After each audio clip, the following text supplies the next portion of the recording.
Hi everybody, Shawn Lucas here, head trader at the Apiary Fund. This is a topic that you suggested, so this is, I am happy to do any kind of topics, well, within reason. With that, we're gonna jump right into stop losses. Stop losses, what are they?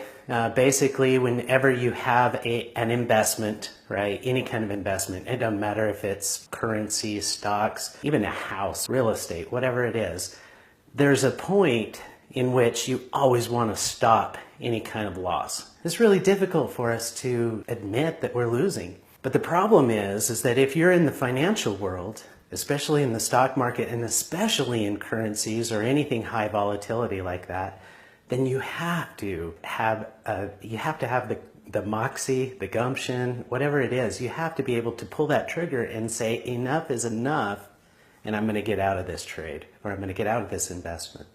So what are the stop losses that you should have? There's basically three kinds of stop losses. The first type of stop loss is a hard stop. The second type of stop is a soft stop. And then the third type of stop is for Apiary Fund traders, and this is obviously the risk management stop or the Apiary Fund stop.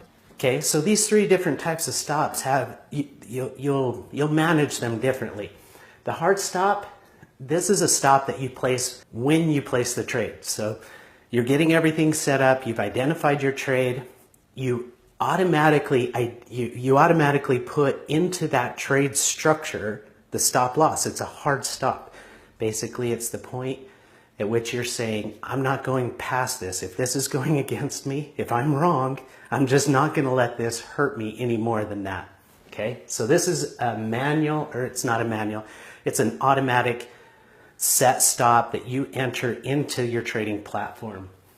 A soft stop, on the other hand, is something that you manage, okay? It's more of a manual intervention, right? Out of 10 trades that I take a loss on, probably 9 of them I'm getting out with a soft stop. This is something that I'm just saying, okay, things aren't quite adding up right now. I'm just going to get out of that trade. So it's more of a manual intervention. And my goal, this is just me personally, is I don't ever want to have my hard stops trigger. I don't ever want to have my hard stops trigger. I want to know before that hard stop triggers, I want to know that I can get out of that trade, or that I'm astute or aware enough of that, of what's happening, to just get out on my own. And then the third stop is the apiary stop. Now I'm just gonna say it how it is, folks. If you're getting stopped out with the apiary stop, then you've got to fix something in your trading, right? This is the last line of defense. This is the I am literally falling off the edge right now, and this is my safety harness stopping me from dying,